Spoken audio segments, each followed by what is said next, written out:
Een van die vrae wat ek gekry het nou onlangs was, Trudy, maar hoe kry ek nou kliënte? Moet ek nou lys optrek en almal DM en e-mail en hulle nou letterlik die hele tyd pla?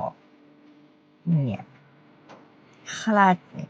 En dit is wat dit so lekker maak van hierdie hele ding. Want ek persoonlik kan dit nie hanteer as ek die hele tyd 'n e-mail of 'n WhatsApp of 'n SMS die hele tyd van iemand afkry wat iets probeer aan my afsmeer nie. As ek belangstel, sal ek na jou toe terugkom. En dit is soos hierdie ding werk. Dit is wat lekker is.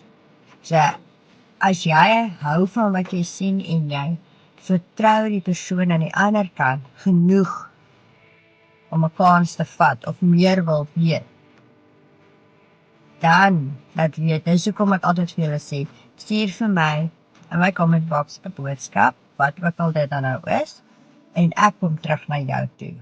Jy gaan eers die skuif maak, verstaan.